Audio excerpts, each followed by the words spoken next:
시청자 여러분 안녕하세요. 윤정도의 주식사단 풍문으로 들었소. 오늘 이 시간도 힘차게 달려보도록 하겠습니다. 저는 오늘 50분 동안 진행을 맡은 아나운서 김민지라고 합니다. 오늘 내 계좌의 수익으로 가득 채보는 시간 함께 해보도록 할 텐데요. 오늘 우리 계좌의 수익으로 가득 채워주실 분 바로 김태훈 전문가님입니다. 저희 전문가님 같은 경우에는 20여 년의 긴 시간 동안 주식에 몸담아 오셨고요. 또 주식 도서 자료까지 출판하실 정도로 베테랑이십니다. 전문가님이 오늘도 기술적 분석, 기본적 분석에 입각한 주식 팁을 주신다고 하니까 50분 동안 시간, 채널 고정해 주시면 좋을 것 같습니다. 오늘 우리 양시장 잠깐 짚어보고 가면 코스피 같은 경우에는 0.41% 상승했고 코스닥 지수 같은 경우에는 1.81% 상승한 채 장을 마감했습니다. 이렇게 상승세가 이어지는 장 속에서 우리는 어떻게 투자 전략을 세워야 될까요? 김태훈 전문가님만의 기본적 분석, 기술적 분석에 입각한 투자 전략 오늘 모두 다 공개해 주신다고 하니까요. 지금 바로 함께 만나보도록 하겠습니다.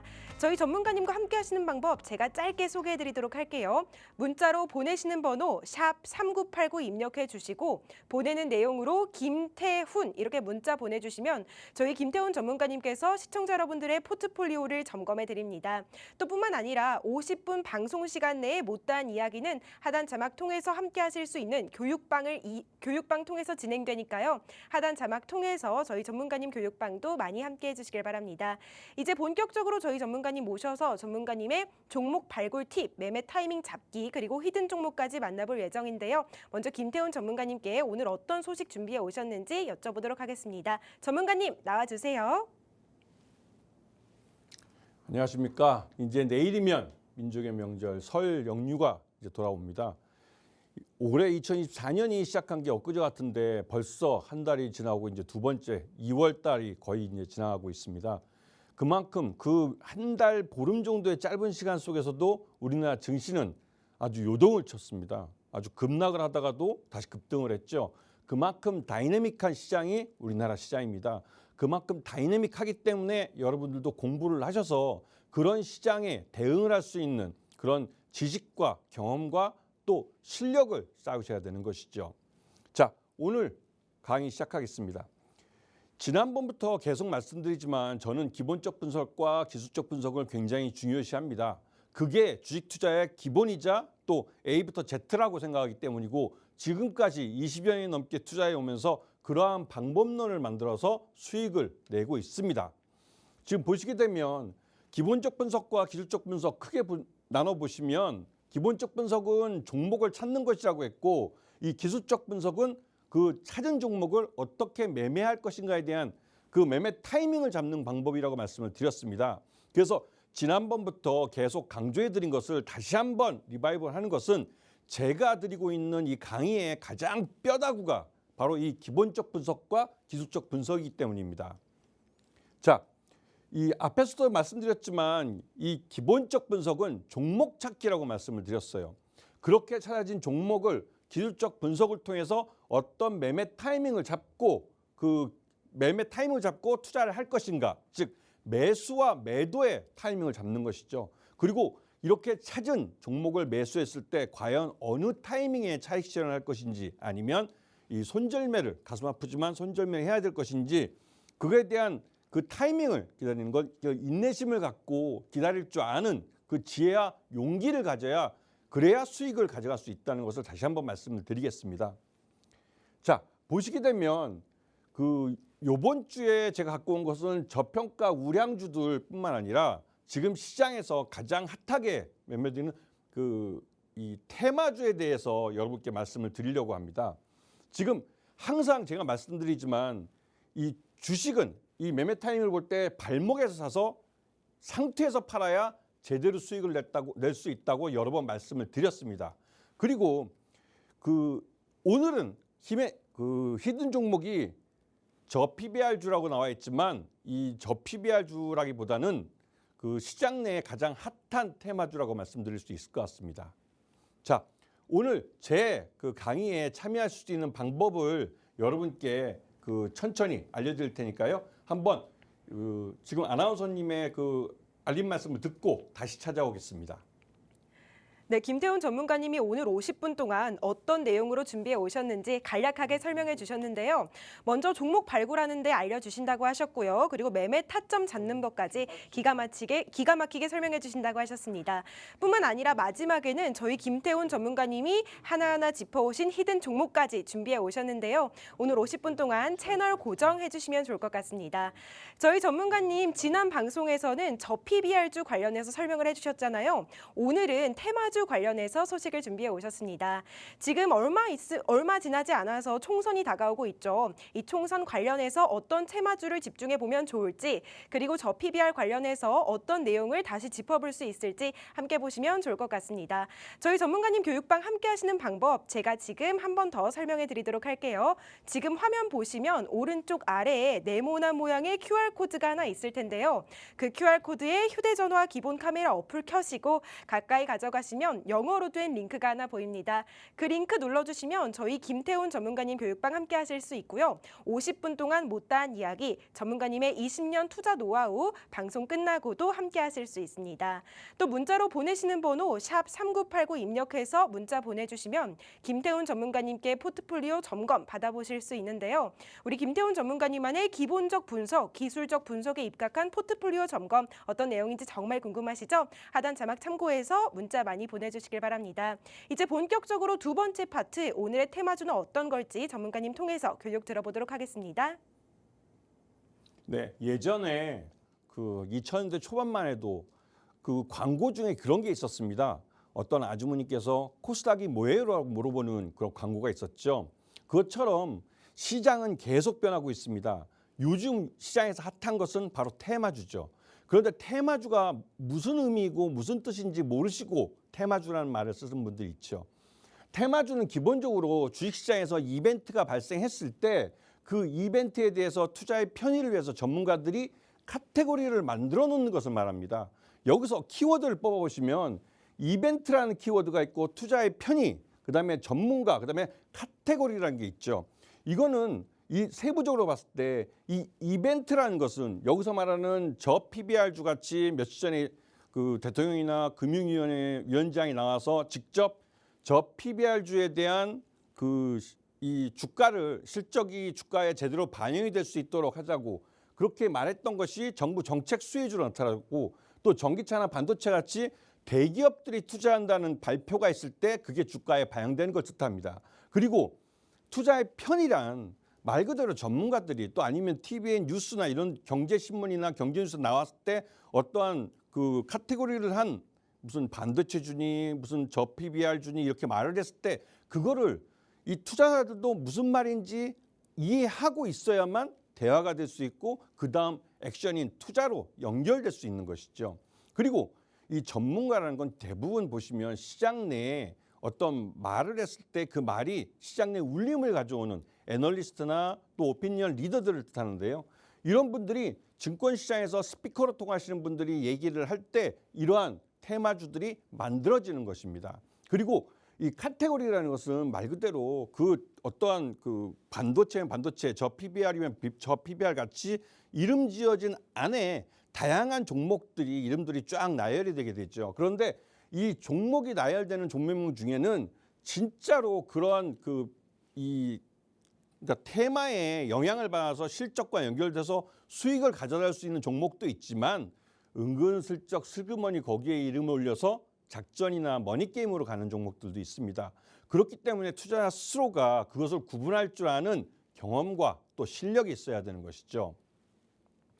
자, 지금 요즘 시장 내에서 핫한 이 테마주들을 한번 정리해 봤습니다. 이번 고향 가시는 그 길 동안 라디오처럼 제 방송을 들어보시면서 한번 생각을 해보시면 분명히 지금 시장에서 무엇이 가장 핫한 테마주고 또 그 핫한 테마주 안에서 어떠한 주가 종목들의 흐름이 나타나는지를 한번 생각해 볼 수 있겠죠. 지금 저 PBR주는 요 근래에 갑자기 이 대통령과 또 금융위원장 같은 분들이 나와서 방송에서 우리나라의 종목들 특히 대기업주를 말하는 겁니다. 그래서 자기 장부 가치보다 낮게 평가되고 있어 주가가 싼 종목들, 그런 것들을 저 PBR주라고 하는데요. 이거를 기업 밸류업 프로그램을 통해서 그 적정 주가로 평가받을 수 있게, 즉 주가를 끌어올리게 할 수 있게 해보겠다라고 말씀하셨고, 실제로 이렇게 노력을 하라고 대기업들에게 권고를 했습니다. 하지만 그 권고라는 게 굉장히 부담이 되죠. 이 말하신 분들의 이 이름값이라는 게 있으니까요. 여기에 대해서 우리나라 대기업뿐만 아니라 정부도 적극적으로 나서서 저 PBR주의 이 앞에 저자 좀 낮게 평가되고 있다는 이것을 본질 가치만큼 받게 좀 주가를 끌어올리게 하겠다고 하는 것입니다. 그래서 이런 테마주가 있고, 또 정치 테마주는 이제 내일 모레 4월 달이 되면 총선이 있는데 그런 정치적 빅 이벤트를 앞두고 증권 시장에 유포되는 다양한 정치인과 관련된, 또 정치인이 내세우는 그런 정책에 관련된 그런 것들을 일반적으로 정치 테마주라고 하죠. 그리고 최근 들어서 우리 시장에서, 물론 작년에 굉장히 큰 히트를 친 2차 전지들이 있습니다. 이 2차 전지는 여전히 이 자동차라는 환경이 그 내연기관 자동차에서 이 전기 모터를 쓰는 전기 자동차로 바뀌어가면서 이 2차 전지는 가장 핫한 그런 아이템이 되기도 하죠. 그리고 이 전기차도 역시나 좀 전에 말씀드렸지만 에너지 대전환의 시대에 이 전기차는 다른 무엇보다도 많은 변화를 가져오는, 우리 주변에서 흔하게 볼 수 있는 그런 이기기도 합니다. 지금 제가 살고 있는 아파트에도 이런 전기차의 주차장 면적이 일반 내연기관보다 더 많아지고 있다는 느낌을 들 정도로 이 전기차 충전소가 많습니다. 그리고 전고체 배터리는 2차 전지 테마주가 좀 더 세분화되고 좀 더 나눠서 깊이 들어가서 만들어진 게 전고체 배터리고, 이 전고체 배터리는 내년 2025년에 처음으로 상용화될 가능성이 높은 것이고, 좀 그 오전에 뉴스가 나오기는 삼성 SDI에서 전고체 배터리의 샘플을 올 연말에 거래처 고객들에게 보내주겠다. 즉 그 현대차나 기아나 또 그 GM이나 포드나 이런 미국 업체들뿐만 아니라 그 독일의 벤츠나 이런 데에도 이 전고체 배터리의 샘플을 보내겠다는 말이 나왔습니다. 이게 언론을 통해서 보도됐기 때문에 이 전고체 배터리가 우리가 익히 알고 있던 예상되는 시점보다 더 일찍 상용화될 가능성이 높다는 것이죠. 자, 그리고 바이오는 여러분 많이 들었을 겁니다. 바이오는 뭐 예전에 코로나 시기에 워낙 많이 들었기 때문에 이 바이오주에 관련해서는 뭐 2번 하면 뭐 귀가 아플 정도죠. 자, 그리고 인공지능 AI와 로봇, 이것은 기본적으로 지금 인구 비율이, 노인 인구가 많아지고 젊은 인구가 줄어들면서 노동 인구가 점점 줄어들고 있습니다. 이거는 중국같이 인구 대국인 나라에서도 일할 사람이 부족하다는 말이 나올 정도로 우리들의 인구 구성이 점점 노인 국가로 가고 있는 것이죠. 그렇기 때문에 인공지능 AI와 로봇은 이러한 노동력이 부족한 것을 대체하기 위한 수단으로 기술 개발이 만들어낸 변화된 사회상입니다. 그게 우리 자본시장에도 영향을 미치고 있는 것이죠. 자, 지금 저 PBR주 같은 경우 앞에서 좀 설명을 드렸는데요. 이게 저 PBR주는 PBR이라는 게 Price on the Book Value Ratio라고 해가지고 이 장부상 가치보다 현재 주가가 낮게 평가받고 있는 현상을 뜻합니다. 그렇기 때문에 그 최소한 이 장부가 이상, 그 장부 가치보다는 높게 주가가 평가될 수 있도록 기업 스스로가 노력을 하라고 정부에서 강제하겠다는 것이죠. 그렇게 되면 물론 권고사항으로 하지만 이 기업들은 굉장히 부담을 느끼게 됩니다. 그렇게 되면 고배당을 해야 되고 자사주 취득과 소각을 해야 되고, 또 이러한 것들이 지금 나타나면 정부도 거기에 상응해서 국민연금이나 이런 연기금들이 우리나라 국내 주식을 더 사주도록 하고, 또 그런 국내 주식을 살 수 있는 금융 상품들을 만들어서 내놓겠다고 하는 것이죠. 그러다 보니 이런 저 PBR주에 대해서는 이미 시장에서 좀 주가에 많이 반영된 측면이 있습니다. 왜냐하면 이 벌써 이제 이 지주회사 정도에서 보면 그 롯데지주나 SK, LG 같은, 또 LX홀딩스 같은 좀 생소한 이 지주회사들이 주가가 상당히 올라가 있습니다. 왜냐하면 지주회사들은 경영권이 있는 회사이기 때문에, 그러다 보니 당연히 좀 이 오너 일가의 이 끈끈한 오너 일가의 경영권, 소유권, 오너십과 경영권이 함께 붙어 있어서 이 지주회사는 좀 낮게 평가되는 측면이 있었습니다. 하지만 이번 기회에 이게 많이 좀 올라왔죠. 그리고 금융지주 같은 경우는, 이게 금융지주는 아시다시피 여러분 주변에 보시면 흔하게 보는 그 은행입니다. 은행들도 이게 매년 조 단위의 수익을 내는데도 불구하고 주가가 굉장히 싸요. 이거는 우리나라 주식시장만 보신 분은 잘 모르겠지만 미국 시장에 미국의 은행들, 상업은행들만 봐도 우리나라 은행보다는 훨씬 더 고평가되어 있습니다. 그래서 우리나라도 굉장히 저평가되어 있다고 판단이 되고 그에 따라서 이 금융지주에서 최근에 주가가 많이 올랐죠. 그리고 이 대기업 중에서 삼성물산과 현대모비스 같은 경우는 삼성물산은 삼성그룹의 지주회사 역할을 하고 있고 현대모비스는 현대차그룹의 지주회사 역할을 하고 있는 회사입니다. 그런데 3월달 주총 때 보시게 되면 삼성물산이나 현대모비스 모두 외국인 투자가들이 주주 제안을 낼 정도로 지금 현재 시장 가치가 많이 낮게 평가되어 있다고 말들을 듣고 있습니다. 이게 앞에서 잠깐 설명했지만 우리나라 대기업과 연결되어 있는 건데 우리나라 5대 재벌, 그러니까 10대 재벌 안에 유일하게 지주회사가 못된 게 삼성그룹과 현대차그룹입니다. 그렇기 때문에 이들 그룹들도 이제 오너십이 이재용 회장과 정의선 회장으로 넘어가면서 지주회사 체제로 전환될 텐데 이 지배구조가 어떻게 개편될지에 대한 우려가 많은 상태죠.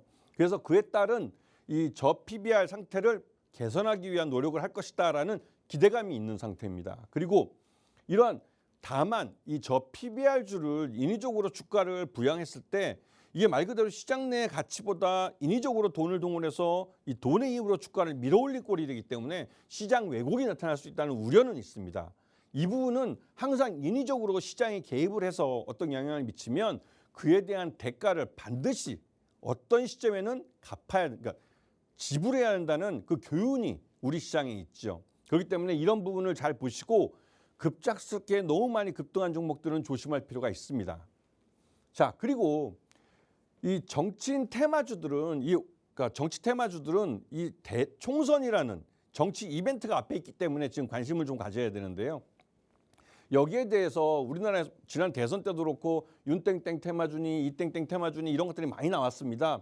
이게 나름대로 들어오면 합리적인 이유가 있는 것 같이 들리지만 예전에는 지연, 이연, 학연 이런 걸 갖고 그 회사 어떤 수혜를 받을 거다. 근데 그게 다 부정부패와 연결될 수 있는 사안이기 때문에 그건 증권시장에 그냥 떠도는 말에 불과한 것이죠. 실제로 이 정치 테마주가 그 어떠한 이 자본시장에 영향을 미친 건 가장 유명한 사건이 4대강 테마주입니다. 4대강 테마주는 그걸 주장했던 대선 후보가 실제 대통령이 됐고 국가 예산을 들여서 4대강에 수많은 보를 건설하면서 말 그대로 4대강이라는 데 엄청난 국가 예산이 20조 원, 30조 원 가까이 되는 돈이 들어가 투자가 된 것이죠. 그러다 보면 거기에 수혜를 받는 건설주나 토목주나 이런 것들이 대부분 다 1년여 동안 주가가 상당히 많이 올라갔습니다. 그게 가장 성공한 그 정치 테마주라고 할 수 있죠. 그러한 부분이 이 정치 테마주에도 나타날 수 있다는 겁니다. 이게 4월 달에 총선이 있기 때문에 그런 것이죠. 자, 그리고 2차 전지 테마주는 작년부터 해서 지금 전기자동차로 이 자동차 시장의 주류가 바뀌고 있는 것을 반영하고 있는 겁니다. 2차 전지는 말 그대로 전기차에서 이게 예전에 가솔린이 이제 에너지가 원인이 됐다면 디젤이나 지금은 2차 전지 속에 들어가는 그 전기차 배터리가 에너지원이 되는 겁니다. 이게 인류가 근 200여 년 동안 그 화석에너지라는 석탄과 석유를 사용해 오다가 이제 이 전기라는 태양광이니 풍력이니 이런 자연에너지를 통해서 우리가 얻어낸 이 전기에너지를 이용해서 자동차를 운영하고 우리 집에 불을 켜고 이러한 에너지 대변혁의 시대를 맞이하고 있는 것이죠.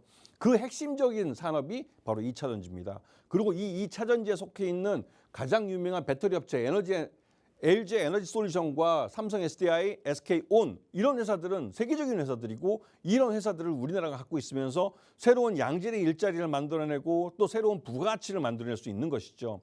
그리고 이 배터리 소재 쪽에도 에코프로비엠이나 포스코 퓨처템, LNF 같은 이런 회사들은 이 앞에 말씀드렸던 배터리 업체들 LG 엔솔이나 또 삼성 SDI, SK온 같은 이런 배터리 완성품 업체가 있기 때문에 우리나라에서 이런 그 소재 업체들도 만들어질 수 있었던 겁니다. 그리고 이러한 배터리를 만드는 제조 장비 업체들이 있습니다. 워낙 많기 때문에 이것들을 다 연구하거나 공부해서 그중에서 종목 하나를 찾기는 좀 굉장히 어렵긴 하지만 이번 설 연휴 동안 시간이 되신다면 이쪽 제조 장비 쪽에서도 좋은 종목을 찾으시면 꽤 큰 수익을 가져가실 수 있을 겁니다. 그래서 이런 연휴가 있으실 때는 꼭 시간을 두시고 이런 종목들을 공부해 보시는 것도 굉장히 큰 도움이 되시죠. 그리고 이 맨 마지막에 이 검사 장비라는 게 있습니다. 제대로 된 이 배터리를 만들어냈는지 검사하기 위한 검사 장비들도 몇 종목 안 되지만 이렇게 있죠. 그리고 이 업체들도 꽤 수익이 점점 좋아지고 있습니다. 왜? 전기차 배터리를 만드는 양이 점점 늘어나고 있기 때문에 그렇죠. 하지만 이 전기차들도 문제점이 있는 게 뭐냐면 전기차가 대중화되고 즉 전체 그 자동차 그 출고량 중에 10% 이상으로 넘어가면 전기차가 대중화되고 있다라는 말이 나오기 시작하는데요. 그 중에서 이 전기차 작년 같은 경우는 작년 하반기부터 전기차의 성장성이 둔화된다는 말이 선진국 시장부터 나오기 시작했습니다. 이거는 미국 GM이나 포드가 이 전기차에 대한 투자했던 돈들을 그러니까 투자하기로 했던 투자금을 이연시키거나 하는 데서 발견될 수 있는 것이죠. 그래서 우리나라 이 LG 엔솔과 삼성 SDI 또 SK온이 작년에 하반기에 굉장히 고생을 했습니다. 왜냐하면 이들 업체가 만든 배터리를 사가기로 했던 미국 GM이나 포드가 이거를 좀 더 시간을 늦춰서 나중에 투자를 좀 이연시키자라고 먼저 제안을 하니 이 업체들이 볼 때는 미국 GM이나 포드가 고객사인데 그 고객사가 그렇게 요구하면 의뢰 위치에 있는 LG 엔솔이나 SK온이나 삼성 SDI가 그 말을 들을 수밖에 없는 거죠. 작년 하반기 때 우리 배터리 업체들이 굉장히 고생을 했습니다. 하지만 작년에 이어난 건 올해 반드시 투자가 됩니다. 그렇게 오랫동안 투자를 이어날 수는 없기 때문에 올해 이 회사들은 작년에 투자하지 못한 걸 투자하게 되는 거죠. 자, 그리고 전기차 테마주는 이거는 앞에 내용 2차 전지하고는 좀 다르게 말 그대로 이 전기차는 자동차 부품주가 전장화되면서 이제 예전과 다르게 예전에는 한 4만 개 정도의 부품이 필요했다면 이제 전기차는 그 중에 한 10,000에서 15,000개 정도 줄어든 한 3만 개 정도 내외의 부품이 필요합니다.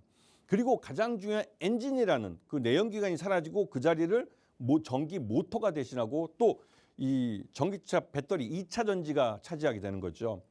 그래서 이 안에 완성차 업체는 우리나라 대표적으로 현대차, 기아가 전체 지분 전체 거의 한 90% 정도를 전기차는 차지합니다. 내연기관보다 더 독과점이 심화됐죠. 그리고 KG 모빌리티가 약간 차지하고 있고요. 그다음에 전기차 부품 쪽은 뭐 대표적으로 현대모비스와 LG전자가 전기차 부품을 납품하는지 만드는지 모르시는 분들이 많습니다. LG전자도 이 전기차 부품을 거의 조 단위로 만드는 회사예요. 그리고 이 전기차 LG전자의 내부에 있는 전장 부품 사업부가 굉장히 커지고 있습니다. 이게 말 그대로 핸드폰, 그러니까 LG전자가 포기한 그 스마트폰을 대체할 수 있는 사업부로 키우고 있는 겁니다. 자, 그리고 포스코 인터내셔널 이름 많이 들어보셨겠죠.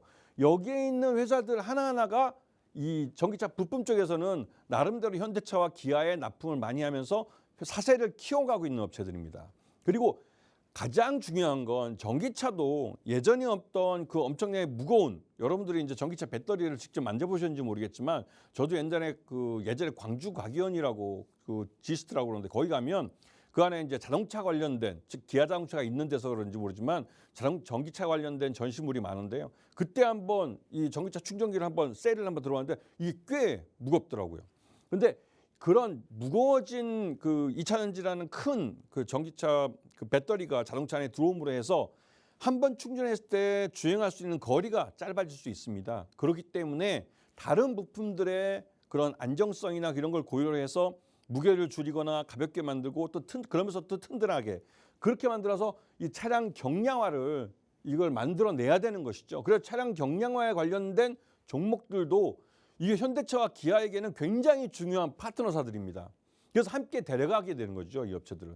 오죽하면 현대차와 기아가 그 미국 조지아주 전기차 전용 공장을 만들 때 이 업체들을 데리고 갔습니다. 그리고 전기차 충전은 말 그대로 전기차가 전기를 충전해줘야만 움직일 수 있기 때문에 전기차 충전에 대해서 휴맥스홀딩스나 한국전자금융, 원익PN이나 롯데정보통신 같은 회사들이 우리나라 시장을 독과점하고 있습니다.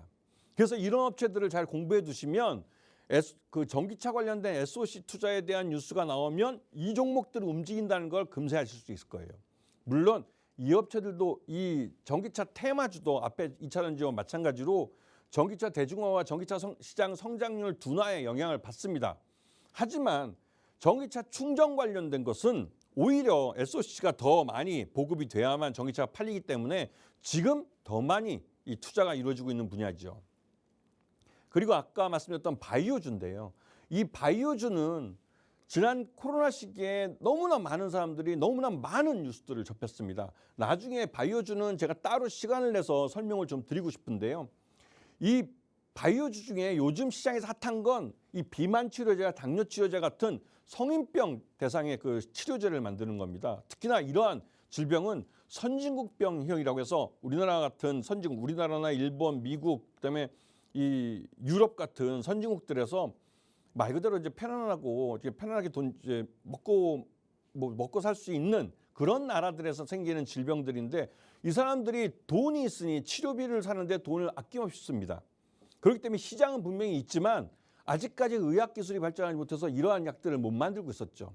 그런데 최근에 비만 치료제를 작년에 유럽에서 엄청나게 빅 히트를 쳤습니다. 그리고 우리나라에서도 그에 관련된 업체들이 이 비만 치료제나 이런 것들을 만들고 있다는, 즉 개발 임상을 하거나 있다는 뉴스가 나면서 시장에서 그게 임상을 성공하지도 않았는데도 주가가 막 오르는 걸 볼 수가 있죠. 그만큼 이미 검증된 업체가 있다는 겁니다. 이런 종목들을 잘 공부해 보시면 충분히 좋은 수익률을 낼 수 있는데, 특히나 한 가지 더 팁을 드린다면 이 바이오 쪽은 이 신약을 개발하는 바이오 신약 개발은 그 기술 자체가 굉장히 어려울 뿐더러 일반인들, 특히 뭐 석사 박사를 하신 그쪽 관련된 분야의 생화학과 출신에도 남의 연구 분야는 잘 모르는 경우가 많습니다. 그렇기 때문에 이 종목들이 신약 개발하는 거에 그 연구의 진실성이나 이런 것들을 파악하기 위해선 라이센스 아웃을 했는지 여부를 보셔야 됩니다. 라이센스 아웃이라는 건 이 회사들이 바이오 연구 인력들을 갖고 어떠한 신약을 개발하는 데 있어 개발된 어떤 그 결과물에 대해서 제3의 제약사나 또 바이오 신약 개발사나 다국적 제약사 이런 데서 검증을 통해서 이 연구가 앞으로 얼마나 큰 시장의 블록버스터급 신약으로 개발될 수 있는 그런 기술이구나 하는 것을 평가를 받는 것이죠. 그렇게 되면 이 바이오 신약 개발하는 회사에 대해서 우리 스스로가 잘 모르겠지만 이 회사, 그러니까 이 바이오 다국적 제약사나 이런 제약사들이 거의 관련된 박사들 통해서 연구를 하고 이 회사의 기술을 평가해서 어떠한 가치를 인정해 주게 되면 그 회사의 가치는 그만큼 점프업을 하게 되는 거죠. 그래서 이 업체들이 돈을 한 푼 못 벌고 있지만 자신들이 연구하고 있는 그 연구 성과물의 임상 단계나 이런 것들을 그러니까 다음 단계로 넘어가거나 하는 과정을 통해서 기업 가치를 높여주고 있는 것이죠. 자, 그리고 바이오 시밀러는 일반적으로 우리가 알고 있는 바이오하고 좀 다른 면이 있습니다. 무슨 말이냐면 바이오 시밀러는 이 삼성바이오로스처럼 그 공장에 전기를 넣으면 복제약들이 쏟아져 나오는 겁니다. 그거는 얼마나만큼 많은 생산 설비를 갖고 경쟁력 있는 가격에 싸게 더 많은 약을 만들어낼 수 있는 능력을 갖고 있느냐, 즉 제조의 그 핵심이 있는 거죠. 삼성바이오로스는 늦게 시작한 바이오 사업이지만 삼성물산이나 삼성전자가 주주로 들어오면서 막대한 돈을 쏟아부어서 송도에 1, 2, 3공장에서 지금 생산량으로서는 아마 세계 최대일 겁니다. 그만큼 삼성바이오로스는 짧은 업력을 갖고 있지만 세계 최대의 이 시밀러 그 회사로 이름을 날리고 있죠. 거기에 셀트리온도 마찬가지로 그 삼성바이오로스보다는 생산량은 적지만 나름대로의 경쟁력 있는 바이오 시밀러를 갖고 있으면서 그 약들, 복제약들을 갖고 있으면서 시장에서 자신의 위치를 확인해 가고 있는 회사죠. 그 외에도 동아ST나 보령제약 같은 회사들이 바이오 시밀러 사업을 하고 있습니다. 그런데 우리들이 제일 조심해야 될 것은 이 바이오 1세대라고 할 수 있는 헬릭스미스 같은 이 상장사인데요. 여기도 헬릭스미스는 지난 한 10여 년 동안 신약을 개발하겠다고 시장을 통해서 조 단위의 돈을 우리 투자자들로부터 한 유상증자를 통해서 받아갔습니다. 그런데 그렇게 받아간 돈을 작년, 재작년 그 여러 가지 사건 속에서 경영권이 넘어가는 과정에서 이제 아셨겠지만 말 그대로 제대로 관리도 안 하고 그 돈 갖고 뭐 사모펀드 같은 데 투자했다 돈 날려먹고 하는 그런 사고들을 봤죠. 그래서 소액주주들과 분쟁도 발생하고 여러 가지 잡음 끝에 이 회사를 창업하신 분은 회사를 팔았습니다. 결국은 지난 10여 년 동안 우리 투자자들이 열심히 조 단위의 돈을 투자해 주면서 연구를 뒤에서 지원해 줬는데 결국 우리가 갖게 된 것은 뭐 말 그대로 뭐 나쁘게 말하면 먹튀가 돼버린 그런 회사를 보게 된 것이죠. 그러다 보니 이런 바이오 업체들에 대한 투자는 굉장히 신중하셔야 되는 겁니다. 자, 이 바이오 투자에 있어서는 연구의 진실성과 또 라이센스 아웃의 여부, 그리고 나중에 뭐 이 예전 오래된 업체들 같은 경우는 이런 좀 연구 개발에 있어서 허황된다는 말이 뭐하지만 하여튼 시장에서 볼 때 좀 이해하기 어려운 그런 모습을 보일 수 있기 때문에 조심해야 된다는 것이죠. 자, 인공지능 AI 테마주는 아까도 말씀드렸지만 이게 요즘 인구 비율이 젊은 층이 줄고 노인 인구가 많아지면서 그리고 또 이제 창의적인 그런 면에서 이 데이터들을 갖고 어떠한 새로운 것을 만들어내는 이런 부분에서 인공지능이 그런 것을 대신할 수 있을 것만큼 기술이 발전해 버린 겁니다. 이거는 반도체 기술의 발전 때문에 만들어진 그런 산업이고 또 시장이기도 한 것이죠. 예전에 반도체가 그렇게 느리거나 또 빅데이터를 처리할 능력이 안 될 때는 이 기술은 실제로 SF 공상과학 영화에나 등장하는 기술이었습니다. 하지만 이 반도체 기술이 발전하면서 이제는 우리 현실 속에서 우리가 챗 GPT라는 걸 통해서 눈으로 확인을 하고 우리가 실제로 그 결과물을 손에 받아볼 수 있는 기술로 바뀐 것이죠. 이거는 인간의 머리를 이 인공지능에서는 일종의 이것도 로봇인데요. 이게 대신할 수 있다는 걸 보여준 겁니다. 굉장히 무서운 거죠. 인공지능이 다양한 일들을 하고 있습니다. 이게 우리나라에서는 AI 반도체를 만드는 업체들이 삼성전자나 SK하이닉스 또 제주반도체 같은 업체들도 나오고 있고요. 그런데 삼성전자나 SK하이닉스는 글로벌 반도체 회사로 이 회사들에 대해서 그 챗 GPT를 만든 그 창시자가 우리나라까지 직접 날라와서 삼성전자나 SK하이닉스에게 AI 반도체를 같이 만들자고 제안할 정도로 세계적인 반도체 회사들입니다. 그리고 인공지능 AI 반도체를 만든다는 건 다음 세대의 반도체도 이들 업체들이 선도할 수 있다는 것이죠. 그만큼 반도체 시장에서 우리 기업들이 갖고 있는 위상이 대단하다는 걸 알 수 있을 겁니다. 그리고 이와 함께 삼성전자나 SK하이닉스의 밑에서 같이 근무하는 이런 반도체 제휴 장비나 이런 업체들 밑에 보시면 이스페타시스도 마찬가지고 한미반도체도 그렇고 레이저셀 같은 회사도 마찬가지인데 이런 인공지능 반도체를 만들 수 있는 그런 장비나 설비를 만들 수 있는 업체들이 우리나라에 존재한다는 게 삼성전자나 SK하이닉스 같은 이런 반도체 거대 글로벌 반도체 회사가 있기 때문에 가능한 것이죠. 그래서 여기서 이제 AI 제조를 위한 이런 것들이 나올 것이고 또한 의료 AI는 인공지능 AI 중에 가장 성공한 솔루션이라고 볼 수 있습니다. 이미 물론 예전 IBM 때 우선 이 의료 AI에서 이 영상으로 진단을 하는 것들을 이미 이 서구에서는 사용해 왔습니다. 하지만 우리는 IT 기술이 굉장히 발달된 나라로서 이러한 의료 정보들을 갖고 다양하게 분석을 하고 그에 대해서 처방까지 해줄 수 있는 그러한 솔루션을 직접 만들어냈죠. 그런 회사들이 뷰노니, 류니시니, 딥노이드 같은 이런 업체들입니다. 근데 문제는 아직까지 이쪽 시장이 그렇게 크지 않다는 거죠. 규모의 경제를 못 만들었기 때문에 이 업체들은 대부분 다 적자입니다. 매출은 존재하지만 적자로 있는 것이죠. 그래서 이 업체들은 아직까지는 그 주가는 굉장히 높지만 아직까지는 자기 사업에서 독자적인 생존력을 갖고 있을지는 의문인 회사들입니다. 이런 부분들을 잘 보셔야 될 것 같고요. 그렇기 때문에 이제 수익성에 대한 부분이 좀 의심스러울 수 있죠. 그리고 마지막으로 로봇 테마주. 아까 인공지능 AI가 이게 그 인간의 머리에 속한다면 이 로봇은 인간의 손발에 해당하는 것입니다. 그리고 슬프게도 이 로봇 산업이 발전하면 발전할수록 인간의 일자리를 이 로봇이 대체할 수 있다는 것이죠. 그렇게 되면 말이 좋아서 뭐 노동 해방이니 이것이지 인간이 일자리를 로봇에게 빼앗기는 결과로 귀결될 수 있습니다. 앞에서 말씀드렸던 인공지능 AI가 그 나름대로 기술이 발전하면서 제일 먼저 어떻게 보면 대규모로 일자리가 없어진 게 우리 전화 상담사 분들. 지난번에도 모 회사에서 한꺼번에 한 200여 명이 되는 전화 상담사분들에게 해고 통보를 했다고 그러는데요. 그 이유가 인공지능이 그 일을 대체할 수 있다고 경영진이 판단을 했기 때문에 그렇습니다.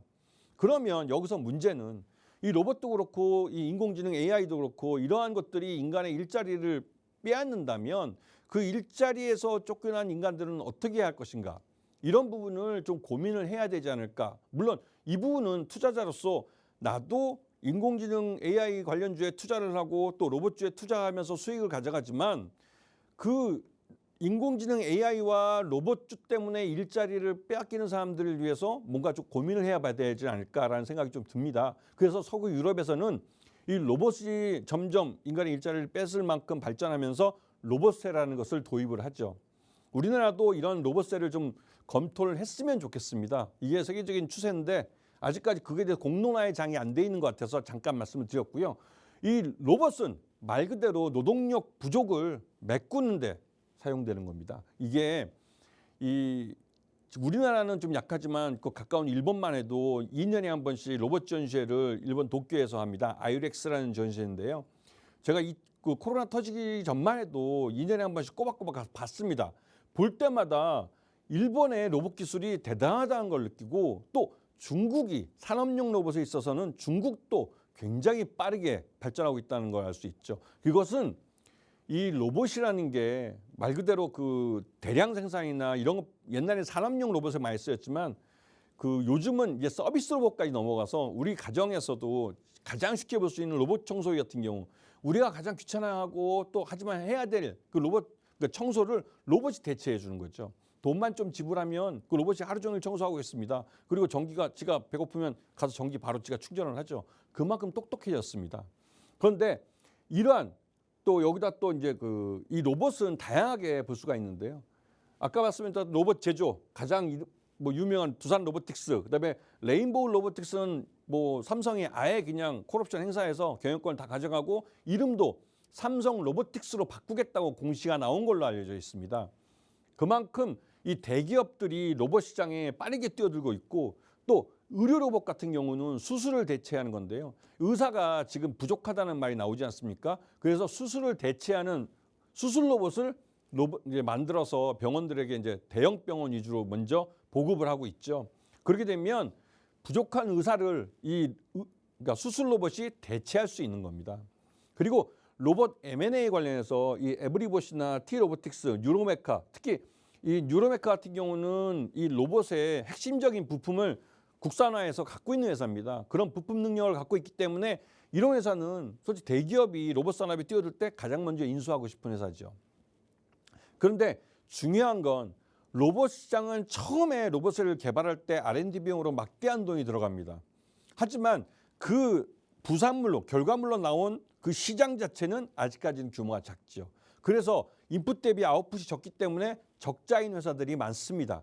그래서 더더욱 대기업이 나서서 해야 되는 일이기도 합니다. 그래서 삼성이 레인보우 로보틱스를 인수했을 때 예전 같았으면 이게 재벌이 문어발식으로 중소기업 먹거리도 뺏어간다라는 말이 나왔겠지만 이거는 세계적으로 이 로봇 산업은 대기업들이 뛰어들고 있고 대기업들이 뛰어들어 대규모 자금을 통해서 적자 나는 기업을 흑자가 날 때까지 계속 밀어주고 있는 겁니다. 왜? 앞으로의 시대는 그 로봇들이 인간들과 함께 협동 로봇 형태로 같은 공장에서 같은 노동을 하면서 같이 협력해서 사업을 하거나 아니면 인간이 서비스 로봇을 집안에 한 대씩 자동차처럼 한 대씩 들여놓고 그 로봇에게 가사 노동을 시키거나 하여튼 집안 내 잡다한 일들을 로봇이 대신하는 그런 시대가 예고되고 있기 때문이죠.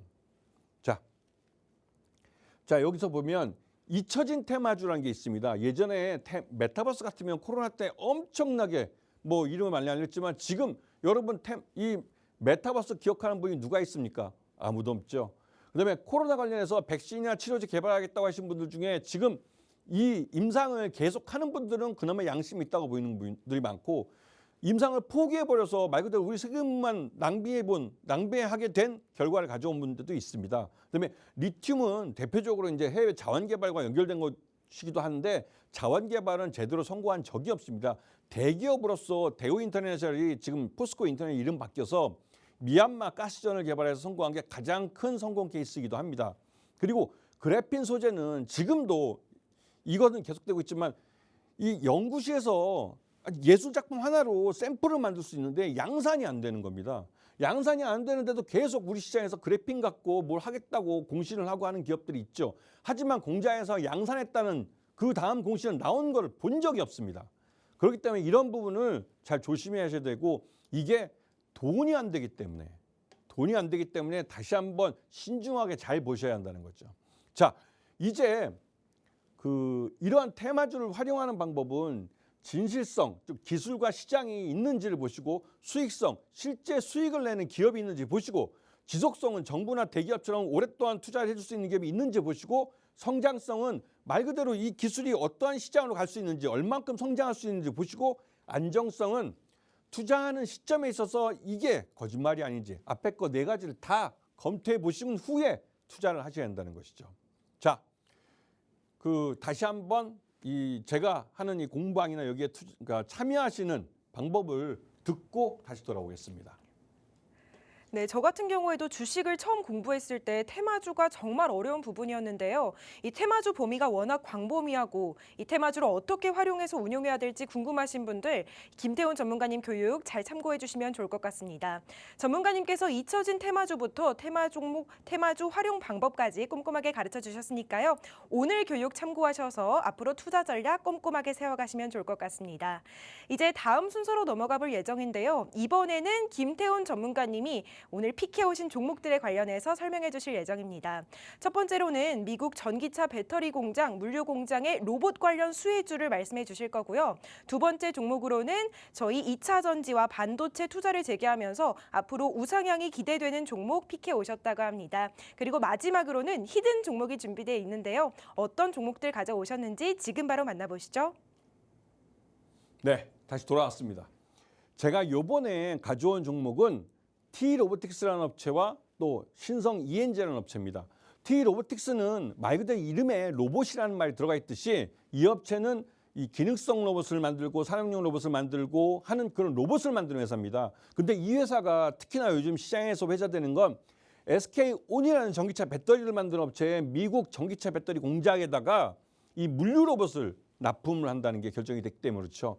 이게 굉장히 큰 이슈를 갖고 있습니다. 왜냐하면 이 T-로보틱스가 앞으로 깔아야 될 SK온의 미국 전기차 공장의 라인 수가 30여 개가 되고 그게 모두 합치면 한 1조 원 정도의 매출을 T-로보틱스에 갖다 줄 수 있다는 것이죠.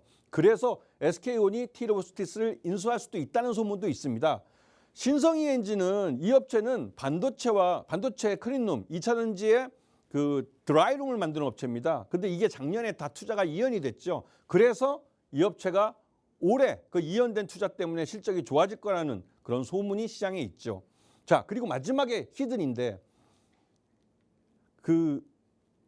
T-로보틱스 이 일봉 차트를 보시게 되면 지금 한참 많이 작년 10월 달 이후로 흘러내려서 지금 그렇게 됐고 다음 급하네요. 이게 설 연휴가 되니까.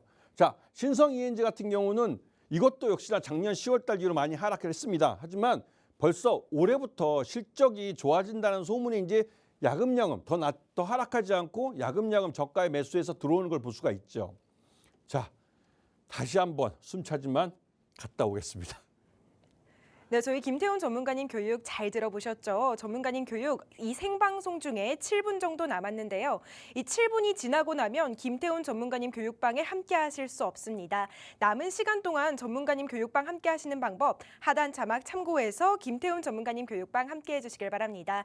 이 시간 내에 함께 해주셔야 방송 끝나고도 김태훈 전문가님 교육을 함께 하실 수 있고요. 김태훈 전문가님만의 기본적 분석, 기술적 분석 노하우도 얻어가실 수 있습니다. 이제 다음 순서로는 빠르게 히든 종목 만나보도록 할게요. 자, 히든 종목입니다. 히든 종목인데 이게 이름만 숨겼지 사실 차트를 딱 보시면 작년 하반기부터 계속 흘러내리는 걸 보실 수 있습니다. 제가 강의 중에 작년 하반기부터 굉장히 고생한 종목이 있다고, 고생한 기업들이 있다고 말씀을 드렸습니다. 공부 열심히 한 학생들은 교과서에 충실하듯이 제 방송을 들으신 분들은 차트만 보고 아실 수 있죠. 자, 작년에 이 업체가 거래하는 고객사가 투자를 다 이연했습니다. 이 고객사들은 그냥 동네 조그만 중소기업이나 코스닥 같은 기업들이 아니라 세계 굴지의 완성차 업체입니다. 야, 이거 이 정도면 엄청 많이 팁을 드린 거죠. 그리고 올해 이 업체는 작년에 처음으로 국내의 가장 큰 그 완성차 업체랑 거래를 텄고 올해 아마 이 고객분과 더 많은 그 거래를 이어갈 가능성이 큽니다. 이게 무슨 말이냐면 이 업체가 만드는 그 완성품이 이 완성차 업체에서는 핵심적인 재료가 되고 핵심적인 그 부품이 되기 때문에 이 업체의 기술력과 또 이 업체의 생산력과 또 이 업체가 앞으로 만들어낼 전고체 배터리, 이 정도면 팁을 너무 많이 드는 건데 이 전고체 배터리에 대한 수요를 갖고 있는 업체들, 즉 완성차 업체들이겠죠. 글로벌 차들이 모두 이 업체와 거래를 하고 싶어 합니다. 그만큼 이 업체가 글로벌리 유명한 업체이기도 하죠. 그래서 이 업체는 그 올해 아마도 그 상반기나 늦어도 그 하반기 전에는 실적을 숫자로 보여줄 가능성이 큽니다. 항상 이런 우리나라 상장사들은 분기마다 실적을 공개하게 돼 있는데 그 실적을 분기마다 공개하는 것들을 분기별로 비교해를 보시면서 매출 외형이 늘고 있는지 또 영업이익이나 당기순이익이 늘고 있는지를 확인하실 필요가 있죠. 매출량이 늘고 있는데 영업이익이 꺾인다면 그건 장사 잘못한 겁니다. 하지만 이게 같은 방향으로 상승을 우상향을 하고 있다면 이 업체들은 주가도 그 실적과 똑같은 방향으로 갈 가능성이 큰 것이죠. 그래서 긴 안목으로 종목을 보신다면 저 같으면 이 종목 그 아들놈 대학 등급 마련하기 위해서 어릴 때 한번 세뱃돈으로 이 종목 주식을 사줄 것 같습니다. 그래서 아이에게도 경제교육을 시키면서 장기적으로 네가 나이 들어갈 때마다 네 대학 등록금이 어떻게 크고 있는지를 한번 알려주는 것도 아이의 경제교육에도 참 도움이 될 것 같다는 생각이 듭니다. 여러분이 이 차트가 위에서 아래로 그러니까 우하향하는 차트를 그린다고 해서 이 종목이 그 계속 뭐 망해가거나 망가지고 있다는 것이 아니라 어떤 시장 리스크에 의해서 이 회사가 그런 시장 리스크에 의해서 그 기업 가치를 낮게 평가받고 있다는 것을 아셔야 되는 겁니다. 공부를 하신 투자자들은 그런 때 이건 저평가되기 때문에 싸게 살 수 있는 기회를 주는구나 하는 걸 알 수가 있죠. 그리고 제가 그 공부방에서 그 질문을 받은 것 중에 항상 김태훈 전문가님이 말씀하시면 꼭 다음에 주가가 좀 하락하더라 그 말씀을 많이 듣는데요. 제가 여러 번 기본적 분석과 기술적 분석에서 말씀드렸듯이 기본적 분석으로 찾은 종목은 기술적 분석을 통해서 저가 매수를 해야 한다고 말씀드렸어요. 분할해서 매수를 해서 매수 단가를 가장 낮추는 게 목적입니다. 그러려면 주가가 하락해 주는 게 훨씬 더 유리하죠. 주가가 하락하는데 하락한 이유가 있습니다. 그런 것들도 미리 예상해 볼 수 있겠죠. 그렇게 해서 내가 최대한 낮게 이 회사의 매수 단가를 가져갈 수 있고 또 이 회사가 어느 모멘텀에서 우상향하기 시작해서 내 수익을 점점 늘려준다면 그거는 그 주가 하락할 때 살 수 있던 게 가장 행복한 해피한 경험이 되는 겁니다. 그렇기 때문에 주가가 하락한다고 해서 그 회사의 펀더멘탈이나 그 회사가 뭐 시장 내 경쟁력을 잃어서 주가가 하락하는 게 아니라면 겁먹을 필요 없습니다.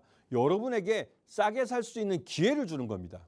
그래서 이 종목도 여러분들이 잘 지켜보신다면 분명히 좋은 기회를 줄 수 있는 종목이라고 말씀드릴 수 있습니다. 네, 저희 김태훈 전문가님의 히든 종목 궁금하신 분들 정말 많으시죠? 종목의 정확한 명칭 그리고 매매 타점은 방송 끝나고 김태훈 전문가님 교육방에서 함께 하실 수 있습니다.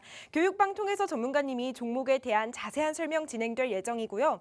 또 오늘 못다한 이야기도 마저 이어서 해주실 예정이니까요. 하단 자막 통해서 전문가님 교육방 함께 해주시길 바랍니다.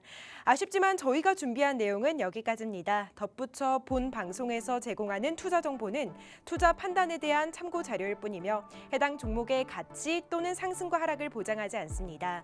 이 점 참고하셔서 즐겁고 안전한 투자 이어가시길 바랍니다. 시청해주신 여러분 고맙습니다.